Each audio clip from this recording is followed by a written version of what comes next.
जुबैर साहब, गुज़िश्ता रोज़ एक press conference हुई और इस हफ्ते हमने देखा रहा हफ्ते बड़ा जिक्र रहा नैब की उस प्रेस रिलीज़ का।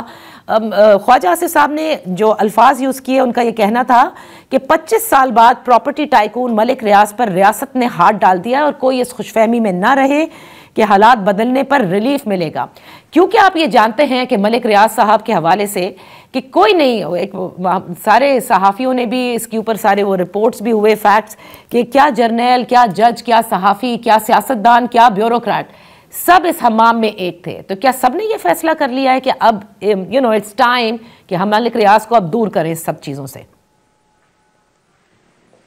पहली बात तो ये मैं नहीं समझता कि इसमें हुकूमत, ये जो सिविलियन हुकूमत है, इसका इतना फैसले में शामिल है। नैब के हवाले से it has become even more questionable कि इनकी क्रेडिबिलिटी क्या है। नैब अपने नोटिफिकेशन में कह रहा है कि ये ज़मीनों पर कब्जा करते रहे। किस वक्त कब्जा करते रहे वो? नैब उस वक्त क्या सो रहा था, या जनरल मुशर्रफ ने उनको रोका हुआ था कि आप हाथ ना डालें मलिक रियाज पर, या जरदारी साहब ने, या नवाज शरीफ साहब ने, या इमरान खान साहब ने? किसने मना किया हुआ था उनको? कि पूरी दुनिया को पता था, सबके सामने वो ज़मीनें भी थी, उस पर प्रोजेक्ट्स भी लग रहे थे, और उसमें लोग रहाइश भी हासिल कर रहे थे, और मुफ्त के प्लॉट्स भी ले रहे थे, और मुफ्त के घर भी ले रहे थे। Everyone was a willing partner in this whole thing. So that is why Pakistan का जुडिशियल सिस्टम है ना, उसकी क्रेडिबिलिटी जीरो है, और जीरो से भी नीचे है। कि ये वही मलिक रियाज हैं जिनका जहाज सारे के सारे लेके इस्तेमाल करते रहे हैं, उनसे पैसे लेके कैंपेन चलाते रहे हैं, और उनसे फायदे हासिल करते रहे हैं, पॉलिटिकल और नॉन पॉलिटिकल फायदे। आज आप एक क्वेश्चन कर रहे हैं कि मलिक रियाज की कैसे इतने बड़े प्रोजेक्ट्स कैसे बना के चला गया? मतलब वो दुनिया में कोई पूछे कि भाई वो जो पिंडी में या इस्लामाबाद में बहरिया है, या कराची में है, या लाहौर में है, तो वो कैसे बन गए थे, वो कैसे अप्रूवल हो गए थे, उनको कैसे सबने सपोर्ट किया था, उनके नीचे उनकी ऑर्गेनाइजेशन में इतने बड़े बड़े ओहदे रखने वाले रिटायर्ड लोग कैसे काम कर रहे थे और सपोर्ट कर रहे थे?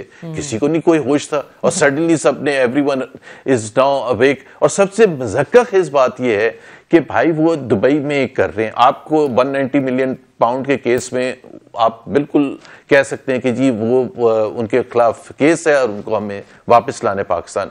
But to suggest and to tell Pakistani कि जी जिसने वहां उस प्रोजेक्ट में इन्वेस्ट किया उस पर मनी लॉन्ड्रिंग का केस का, भाई मनी लॉन्ड्रिंग अगर कोई करता है, चाहे वो दूसरे किसी प्रोजेक्ट में करे या मलिक रियाज के, money laundering is money laundering, उस पर तो आपको वैसे ही केस बनाना है। और बाय द वे नैब को बनाना भी नहीं है उस पर। सो नैब को ये थ्रेट करना कि पाकिस्तान, एक मेरा लीगल पैसा दुबई में है, मैं लगाना चाहता हूँ वहां मलिक रियाज के प्रोजेक्ट में, मेरे ऊपर क्यों मनी लॉन्ड्रिंग का केस बनेगा भाई? किस सिलसिले में सडनली हुआ क्या है कि जो 25 साल बाद रियासत ने हाथ डाला है बकौल ख्वाजा आसिफ की? क्या है ये सडन? सिर्फ एक मकसद है, बॉटम लाइन वही है कि हमारी जो निज़ाम है उसमें अगर जो पॉपुलिस्ट लीडर होता है उसके खिलाफ आप हर हद तक जाने के लिए तैयार होते हैं, और वो इमरान खान के खिलाफ गवाही देने के हवाले से है। और जाहिर सी बात है उन्होंने गवाही नहीं दी है, और उसकी पादाश पे अब इट हैज़ बीन डिसाइडेड कि we will go after him. But the fact of the matter is कि अगर वो गवाही दे देते हैं तो फिर सब ठीक हो जाएगा। और यही मलिक रियाज थे, वो ECL से नाम उनका हटाया था, जहां तक मेरी मालूमात है 2022 में उनका नाम हटाया गया था। वो बाहर गए कैसे थे? अगर उन्होंने इतना सब कुछ किया था तो नैब सो क्यों रही थी? तो पहले तो अपने आप जवाब दें कि आपने इतना सब कुछ किया था। Shahid Khan Abbasi is absolutely spot on जब वो कहते हैं कि नैब तो खत्म कर देना चाहिए अगर पाकिस्तान ने तरक्की करनी है। अगर इस तरह के 2 नंबर के काम करेगा नैब, ये सारे जवाब देगा जो मैंने अभी रेज किए हैं कि जी आप कहां सो रहे थे जब कब्जा हो रहा था। और कब्जा करने वाले में मलिक रियाज सिर्फ थे, सारी दुनिया को पता है कितने बड़े बड़े हमारे नाम हैं जो उस कब्जा ग्रुप में शामिल थे। तो किसी के ऊपर नहीं है। अगर वो रॉन्ग साइड पर आ जाएंगे तो फिर उनकी भी मुसीबत आ जाएगी। आज they are on the right side of things, वो बिल्कुल वहां बैठे हैं, झंडे वाली गाड़ियां भी हैं, सब कुछ है।